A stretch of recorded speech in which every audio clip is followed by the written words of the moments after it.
인사하겠습니다. 사랑합니다. 축복합니다. 사랑합니다. 축복합니다. 사랑합니다. 축복합니다. 할렐루야. 감사합니다. 요한복음 15장은 포도나무의 비유가 나오는데 그 비유에서 예수님은 나는 포도나무다 그렇게 말씀하시고 또 너희는 가지다, 또 아버지 하나님을 농부라 그렇게 비유하셨습니다. 우리가 포도나무를 심을 때 관상용으로 포도나무를 심지 않습니다. 열매를 거두기 위해서 포도나무를 심습니다. 예수님께서 우리를 향해서 너희가 포도나무의 가지다 그렇게 말씀하신 이유는 우리가 열매를 맺는 존재가 되어야 된다라고 하는 뜻입니다. 하나님 아버지께서 우리를 구원하신 이유는 풍성한 열매를 맺는 복된 인생을 살게 하기 위함입니다.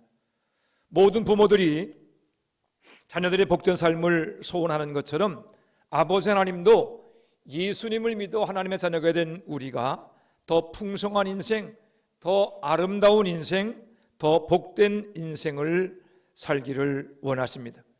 눈물과 탄식, 낙심과 절망으로 얼룩진 어두운 인생이 아니라 기쁨과 감사와 찬양으로 빛나는 인생을 살기를 원하고 계십니다. 우리가 풍성한 열매를 맺는 인생을 살려면 두 가지를 기억해야 합니다. 첫째는 예수님께 붙어 있어야 합니다. 이것은 예수님을 믿는 믿음을 말합니다. 예수님을 믿으면 죄 사함 받고 구원을 받습니다. 예수님을 믿으면 하나님의 자녀가 됩니다. 그렇지만 하나님의 자녀가 되었다고 해서 처음부터 풍성한 열매를 맺을 수 있는 것이 아닙니다. 요한복음 15장에서는 풍성한 열매를 맺기 위한 두 번째 단계를 가지치기로 말씀하고 있습니다. 요한복음 15장 2절입니다. 무릇 열매를 맺는 가지는 더 열매를 맺게 하려 하여 그것을 깨끗하게 하시니라. 농부는 쓸모없는 가지를 쳐냅니다. 껍질을 벗겨주고 벌레를 잡아줍니다. 그 이유는 더 많은 열매를 맺게 하려는 것입니다. 우리는 예수님을 믿음으로 포도나무이신 예수님께 붙어있는 가지가 되었지만 내 안에는 여전히 풍성한 열매 맺는 것을 방해하는 쓸모없는 가지들이 끊임없이 자라나고 있습니다. 주님 말씀에 불순종하게 하고 세상을 쫓아 살고 싶어하는 그러한 마음이 일어날 때도 있습니다. 어느 때는 나도 알지 못하는 사이에 죄의 유혹에 넘어지고 죄를 따라갈 때도 있습니다. 내 스스로는 그것을 알 수도 없고 안다고 해도 잘라낼 수 없습니다. 농부이신 하나님만이 쓸모없는 가지를 쳐내시고 풍성한 열매를 맺도록 하실 수 있는 것입니다. 오늘 본문은 아브라함이 하나님께 부르심받는 이야기입니다. 아브라함은 믿음의 조상이요 하나님의 친구라고 불릴 만큼 위대한 믿음을 살았던 사람입니다. 그는 땅과 자손의 복을 받았습니다. 물질의 복을 받고 또 무엇보다 믿음의 부유한 복을 받았습니다. 그렇지만 아브라함도 하루아침에 그렇게 열매가 풍성한 인생을 살게 된 것이 아닙니다. 하나님께서 끊임없이 아브라함의 인생에 개입하시고 그 안에 자라나는 쓸모없는 가지를 쳐주셨습니다. 그렇다면 오늘 본문을 통해서 깨닫게 되는 하나님의 가지치기는 무엇이겠습니까? 첫째로 하나님은 우리에게 끝까지 순종할 것을 명령하고 계십니다. 아브라함의 아버지 데라는 우르라고 하는 곳에 살았습니다. 아브라함은 아버지 데라와 형제들과 함께 살았는데 이 우르는 메소포타미아 남부에 있는 그 당시 인구 6만이 넘는 큰 도시로서 달의 여신을 숭배하는 곳이었습니다. 유대 역사가 요세푸스의 기록에 의하게 되면 아브라함의 아버지 데라는 달의 여신을 섬기며 그 우상을 만들어 파는 우상 장사였습니다. 아버지가 우상을 섬기며 우상을 파는 사람이었다고 하게 되면 그 가족들도 우상을 섬기거나 우상의 영향을 받았을 것입니다. 도시 전체가 온통 달의 여신을 숭배하고 있는 곳에서 하나님 믿고 살아간다는 것은 거의 불가능한 일일 것입니다. 하나님께서는 아브라함을 믿음의 수장으로 택하시고 그를 찾아가셔서 우상의 본거지인 우르를 떠나라 그렇게 말씀하셨습니다. 사도행전 7장 2절로 3절을 보게 되면 그 말씀이 나옵니다. 제가 읽어드리겠습니다. 스데반이 이르되 여러분 부형들이여 들으소서. 우리 조상 아브라함이 하란에 있기 전 메소포타미아에 있을 때 영광의 하나님이 그에게 보여 이르시되 내 고향과 친척을 떠나 내가 내게 보일 땅으로 가라 하시니, 이 말씀에 의하게 되면 하나님께서 아브라함에게 고향과 친척을 떠나라고 하신 것은 메소포타미아 남부의 우르라고 하는 도시에 있을 때였습니다. 아브라함은 자신을 찾아와 고향과 친척집을 떠나라고 말씀하신 하나님의 음성에 순종했습니다. 아버지 데라를 설득해서 하나님이 지시할 땅으로 향해 가다가 메소포타미아 북부 도시인 하란 땅에 이르러 그곳에서 머물게 된 것입니다. 우르에서 하란까지는 960km에 달하는 먼 거리입니다. 제가 환산해 보니까 이 화천에서 전라남도 땅끝 해남 마을까지 왕복하는 거리가 그 정도 거리가 됐습니다. 그 정도 거리가 되더라고요. 그러니까 그 길을 걸어간다고 여러분 한번 생각해 보시길 바랍니다. 지금도 먼 거리지만 2000년 전 여행 편의시설이 전혀 없을 때는 훨씬 더 멀고 험한 거리였을 것입니다. 아브라함과 그 가족이 막상 하나님 말씀에 순종해서 고향 우르를 떠나보니까 그 길이 너무 험했습니다. 산을 넘고 물을 건너고 먹고 입고 자는 것도 불편하고 때로는 맹수들이나 강도들로 인해서 생명의 위협을 받기도 했을 것입니다. 그러니 그 길이 얼마나 고되고 힘들었겠습니까? 아직도 하나님께서 지시할 땅이 어딘가를 알지 못하는데 그러는 가운데 하란 땅에 도착하게 되었습니다. 하란은 우르에 비하게 되면 규모는 작지만 고향 땅인 우르와 너무 비슷한 도시였습니다. 그것도 인구가 2만 명에 달하고 달의 여신을 섬기는 그러한 도시였습니다. 아브라함과 그의 가족은 처음에는 그곳에 잠깐 머물면서 힘을 회복하고 다시금 길을 떠나려고 하는 생각이었는데 사람 마음이 앉으면 눕고 싶다고 처음 생각과는 달리 꽤 오랜 동안을 그곳에서 머물게 되었습니다. 결국 하란 땅은 아브라함의 발을 묶는 것이 되고 말았습니다. 세월이 흘러서 아브라함의 아버지 데라가 하란 땅에서 죽어 장사를 마치게 되었는데 하나님께서 다시금 아브라함을 찾아와서 말씀하십니다. 너는 너의 고향과 친척과 아버지 집을 떠나 내가 내게 지시할 땅으로 가라. 하나님께서는 다시금 자손의 복과 땅의 복, 아브라함을 통해서 온 세상을 축복하시려는 약속을 확인시키시면서 더 이상 이곳에 머물지 말고 길을 떠날 것을 명령하신 것입니다. 우르를 떠나서 하란에 온 곳으로 만족하지 말라는 것입니다. 중간에 포기하지 말라는 것입니다. 끝까지 내가 내게 보여줄 땅으로 가라. 하나님은 중간에 머물러 있는 아브라함을 재촉하여 다시금 길을 떠나게 하셨습니다. 아브라함이 잠깐 하란 땅에 머물기는 했지만 다시 찾아와 말씀하시는 하나님의 명령에 순종했습니다.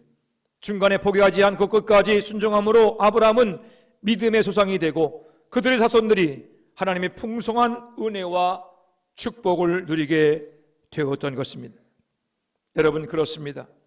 우리는 물론이거니와 우리의 자손들이 더 풍성한 인생을 사는 비결은 하나님 말씀에 순종하되 중간에 포기하지 않고 끝까지 순종하는 것입니다. 믿음의 경주를 마칠 때까지 중간에 머무르거나 포기하지 않고 끝까지 달려가는 것입니다. 우리 성도들 중에는 믿음의 가문을 세우는 일을 위해서 기도하고 계시는 분들이 많이 있습니다. 나를 통해 시작된 예수 구원의 믿음이 자손들에게 끊이지 않고 이어지며 하나님이 주시는 놀라운 은혜와 축복을 누리는 그러한 믿음의 가문을 이루었으면 하는 바람을 가지고 기도하는 분들이 있습니다. 너무 귀한 기도의 제목입니다. 주님 오실 날까지 믿음의 대가 끊어지지 않는 믿음의 가문을 이루기 위해서 저도 그렇게 기도하고 있습니다. 가능하다면 저는 우리 모든 성도들이 믿음의 가문을 세워가는 기도 제목을 갖게 되기를 바랍니다. 우리가 믿음의 가문을 이루기 위해서 가장 중요한 것은 무엇입니까? 끝까지 순종하는 것입니다. 내게 주어진 믿음의 경주를 완주하는 것입니다. 중간에 머물러도 안 되고 포기해도 안 됩니다. 믿음을 이어받을 나의 자녀들에게 내가 끝까지 믿음으로 살고 있다는 것을 보여주어야 합니다. 믿음으로 살 뿐만이 아니라 믿음으로 죽는 것을 보여주어야 합니다. 세상을 떠날 때까지 믿음의 자리를 지키고 말씀에 순종하는 모습을 보여주어야 합니다. 믿음의 경주에는 은퇴가 없습니다. 중도 포기도 없습니다. 내가 끝까지 주님 명령에 순종하며 살아가는 그 아름다운 뒷모습을 자녀들에게 보여줄 때 아브라함을 축복했던 하나님께서 우리와 우리의 자녀를 축복하시고 믿음의 풍성한 열매를 맺는 그러한 가문을 이루어 주실 것입니다. 그것이 믿음의 가문을 세우기 원하는 기도하는 부모들의 책임입니다. 여러분 모두의 사명이며 먼저 믿은 우리에게 주어진 거룩한 의무입니다. 저희 할아버님은 함경도에서 피난을 내려오신 분이십니다. 할아버님은 제가 초등학교 1, 2, 3학년 때 기억으로는 엿장수를 하셨습니다. 큰 엿장수 과일을 철거덕 하시면서 동네를 다니시면서 이제 고물을 모아다가 파시는 그런 일을 했습니다. 할머니는 도매상에서 콩나물을 떼다가 좌판에 놓고 파셨습니다. 그러니까 피난 온 가족이니까 형편이 좋을 리가 만무했습니다. 감사한 것은 그 어려운 상황 속에서도 두 분 다 예수님을 믿는 믿음을 가지고 있었습니다. 할아버님의 기도가 무엇이었는지 기억은 나지 않지만 할머님의 기도는 제가 또렷이 기억이 납니다. 할머님은 기도할 때마다 손자들이 사드락과 메삭과 아벤노와 같은 믿음의 사람이 되게 해달라고 늘 똑같은 기도를 늘 반복하며 드렸습니다. 어쩌면 그렇게 토시 하나 틀리지 않는지 매일 기도하실 때마다 사드락과 메삭과 아벤노와 같은 그렇게 믿음을 갖게 해달라고 그렇게 반복해서 기도 드렸습니다. 부창부수라고 할머님의 기도가 할아버님의 기도였을 것입니다. 제가 고등학교 때 할아버님이 돌아가셨습니다. 돌아가시기 전에 할아버님은 집과 교회의 땔감을 준비했습니다. 당시에 톱밥과 나무를 함께 연료로 사용했는데 할아버님은 장작을 쪼개서 마당 한편에 쌓아 올리시고 큰 비닐로 그 나무를 다 덮어 단도리를 하셨습니다. 그리고 나서 얼마 있다가 속이 불편하다고 하시면서 자리에 누웠는데 제가 활명수를 한 병 사다가 드리니까 그 활명수를 자서시고는 속이 시원하다, 속이 편하다 그러시고 주무시다가 돌아가셨습니다. 할아버님은 지극히 평범한 그리고 가난한 일생을 사셨습니다. 그러나 저는 할아버님께서 주님 부르시는 그날까지 믿음의 경주를 완주하신 분이라고 생각합니다. 지금도 제 눈에는 돌아가시기 전 장작을 쌓아 올리시던 할아버님의 모습이 아련합니다. 늦게 목회를 시작하신 아버님도 작은 예배당을 두 번째 건축하시고 이 땅 예배를 앞두셨을 때 암을 발견하셨습니다. 간암이어서 수술을 했는데 회복하지 못하고 돌아가셨습니다. 돌아가실 때 아버님 연세가 64이었습니다. 너무 일찍 가신 거죠. 그래서 아쉬운 마음이 있지만 그러나 끝까지 믿음 안에서 주님의 부르심을 받았기에 믿음의 경주를 완주한 복된 죽음이라고 생각합니다. 이제는 제가 바통을 이어받아 믿음의 경주를 하고 있습니다. 저 또한 제가 보고 배운 대로 할아버님과 아버님의 뒤를 이어서 믿음의 경주를 끝까지 달려가리라, 그렇게 기도하고 있습니다. 여러분, 믿음의 가문을 세우는 일은 내 수고와 노력으로 되는 일이 아닙니다. 반드시 기도가 필요하지만 기도 외에 더 필요한 것이 있습니다. 그것은 내가 믿음으로 살고 믿음 안에서 죽어야 합니다. 중간에 포기하면 안 됩니다. 내가 주의 말씀에 순종해서 끝까지 믿음의 경주를 완주해야, 믿음 안에 주님께 부름을 받아야 풍성한 열매를 맺는 인생, 믿음의 가문을 세워갈 줄로 믿으시기를 바랍니다. 성령께서 우리 모두에게 끝까지 믿음의 경주를 완주할 수 있는 은혜와 능력 주시기를 기도합니다. 중간에 낙심하지 마시고 포기하지 마시고 꾀부리지 마시고 성령의 도우심을 힘입어 끝까지 믿음의 경주를 완주하는 여러분들이 되시기를 바랍니다. 그리함으로 하나님의 은혜로 아브라함처럼 열매가 풍성한 인생, 믿음의 가문을 세워가는 성도들이 되시기를 우리 주님의 이름으로 축원해 드립니다. 두 번째로, 하나님은 우리에게 믿음의 눈높이를 맞출 것을 명령하십니다. 아브라함이 우르를 떠나서 하나님 보실 땅으로 가다가 하란에서 멈추었습니다. 하나님께서 그곳을 떠나라고 다시 명령할 때까지 아브라함은 하란 땅에 머물러 있었습니다. 왜 그랬을까요? 물어보나 마나 하란 땅이 좋았기 때문입니다. 굳이 다른 곳에 가지 않아도 이만하면 넉넉하다, 이만하면 족하다, 이만하면 살만하다, 그렇게 만족했기 때문입니다. 그러나 하나님의 생각은 달랐습니다. 하나님은 아브라함에게 하나님이 아니시려면 누구도 이룰 수 없는 놀라운 계획을 가지고 계셨습니다. 다시 하나님은 아브라함에게 약속을 상기시키십니다. 우리 한번 다 같이 창세기 12장 2절 말씀을 읽어보겠습니다. 창세기 12장 2절입니다.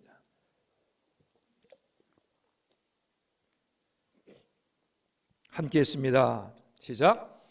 내가 너로 큰 민족을 이루고 내게 복을 주어 내 이름을 창대하게 하리니 너는 복이 될지라. 아멘. 이 말씀을 현대어 성경은 이렇게 번역합니다. 나는 내 후손이 엄청나게 불어나 큰 민족을 이루게 하리라. 또한 내게 복을 내려 이름을 날리게 하리라. 너는 모든 사람에게 복을 내려주는 사람이 되리라. 여러분, 지금 아브라함의 상황이 어떻습니까? 아브라함의 아내 사례는 임신하지 못했습니다. 자식이 없었습니다. 큰 민족은 고사하고 한 명의 자식도 볼 수 없는 그러한 비참한 신세였습니다.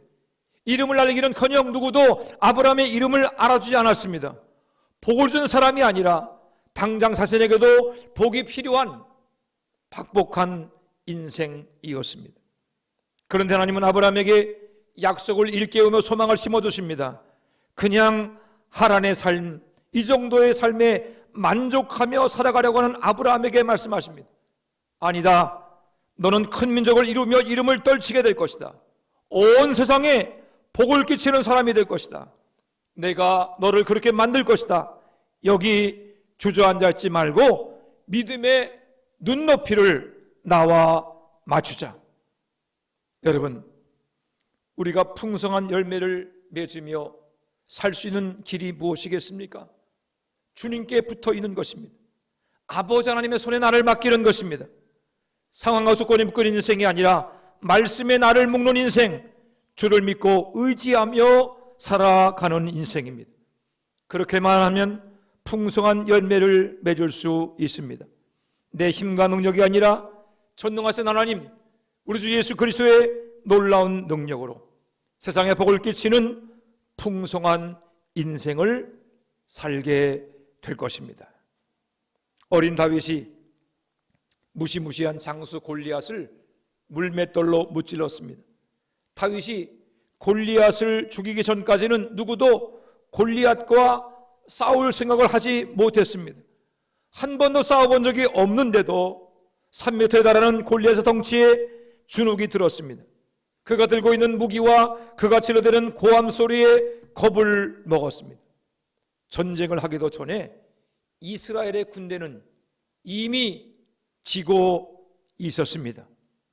상황에 질려버린 이스라엘 군대처럼 오늘 우리의 상황이 또한 그렇습니다. 하나님을 믿는다고 말은 하는데 믿음의 증거가 없습니다.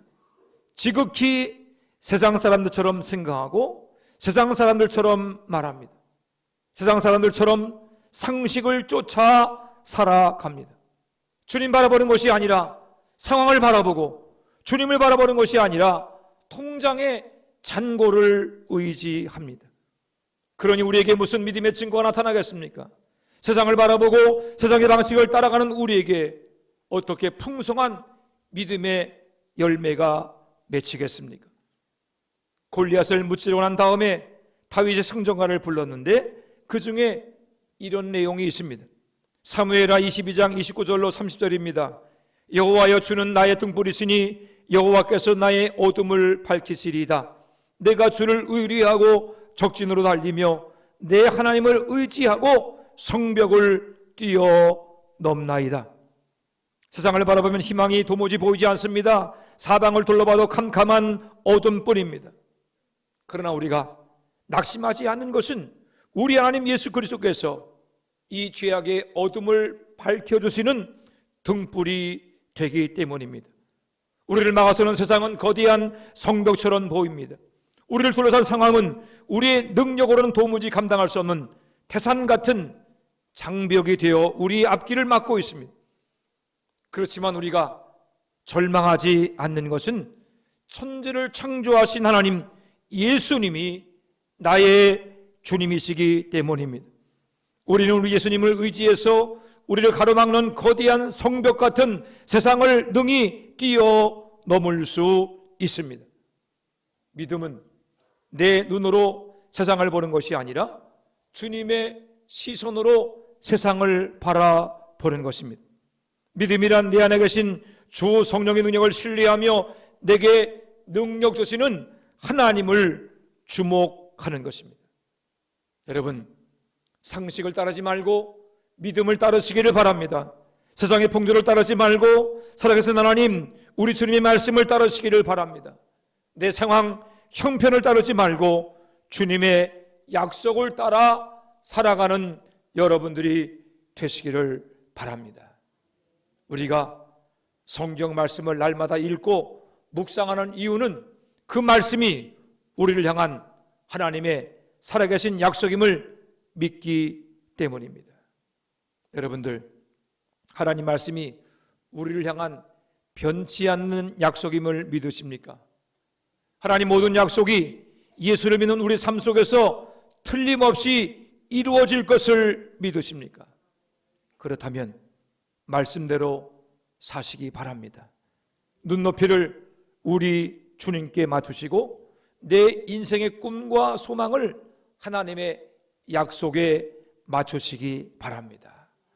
그저 이만하면 족하다, 이만하면 괜찮다, 자기의 삶에 만족하며 자기를 비하지 마시고 하나님의 위대한 꿈을 따라 살아가시기 바랍니다. 주님을 따라가고 주님께 눈높이를 맞추면 나이가 문제가 아닙니다. 배움도 문제가 아닙니다. 경제적인 사정도 문제가 아닙니다. 꿈을 꾸게 하신 주님께서 반드시 그 꿈을 이루게 하실 것입니다. 여러분들은 반드시 세상을 향한 축복의 통로가 될 것입니다. 매월 초하루에 성찬 새벽 기도를 드리는데 그때 여러분들이 한 달의 기도 제목을 적어내시면 한 달 동안 그 제목을 가지고 목회자들이 새벽마다 기도해 드립니다. 성도님들의 기도 제목 중에 이런 기도 제목이 있었습니다. 우리 아이들이 작은 시골 화천에서 세계를 향해 뻗어나가는 하나님의 귀한 일꾼들로 자라게 하소서. 아멘. 이 기도대로 이루어지기를 축원합니다. 우리가 이미 알고 있는 것처럼 화천은 인구가 2만 3천밖에 되지 않은 작은 시골 마을입니다. 그러나 우리의 믿음은 천지를 창조하신 하나님이 주신 믿음입니다. 온 세상 천지 만물과 광대한 우주를 창조하신 하나님, 그분이 우리가 믿고 있는 예수님이십니다. 여러분이 진정으로 예수를 믿고 있다면 여러분과 여러분의 자녀들은 결코 하란에 머무를 인생이 아닙니다. 여러분의 몸은 화천에 살고 있을지라도 여러분의 꿈과 소망은 이곳에 갇히지 않을 것입니다. 이 정도의 삶에 만족하지 마시고 여러분의 가야 할 땅, 하나님이 약속하신 가나안 땅, 영원한 천국을 바라보는 여러분들이 되시기를 바랍니다. 상황에 겁먹지 말고 세상에 기죽지 말고 살아계신 하나님, 우리 주님을 의지하며 주님의 광대하심에 맞는 꿈과 소망을 품고 살아가시기를 바랍니다. 그리함으로 풍성한 열매를 맺는 인생, 가장 복된 믿음의 가문을 세워가는 이 시대의 아브라함이 될 수 있기를 우리 주님의 이름으로 축원해 드립니다. 기도하겠습니다. 하나님 은혜와 사랑을 감사합니다. 주님 저희를 사랑하시고 예수 그리스도의 보혈로 말미암아 속죄 안 받게 하시고 주의 자녀 삼으신 것을 감사합니다. 하나님의 자녀가 되었사오니 우리의 믿음을 키워주시고 우리의 눈높이를 주님께 맞출 수 있는 그러한 믿음의 사람이 되게 하여 주시옵소서. 아버지 하나님, 주님을 바라보고 꿈을 품게 하여 주시옵시고 우리에게 고향과 친척과 아버지 집을 떠나고 말씀하시는 주님의 명령에 순종하여 나의 상황과 조건에 매이지 아니하며 하나님의 꿈을 따라가는 우리 모두 성도가 되어지기를 간절히 바라고 원합니다. 한 번 사는 인생, 하나님 우리 한계 갖지 않게 하여 주시옵시고 주님을 바라보고 주 부어지는 놀라운 은혜와 축복을 통하여 아버지 하나님 열방을 향해서 하나님의 복을 증거하는 복된 믿음의 가정, 복된 모든 성도가 되게 하여 주옵소서. 아버지 하나님, 먼저 믿은 저희들을 통하여서 온전히 주님 안에 거하게 하시고 주를 바라보며 한가며 기도하는 가운데 풍성한 열매를 맺는 인생, 믿음의 가문을 세워가는 이 시대의 아브라함이 되게 하여 주옵소서.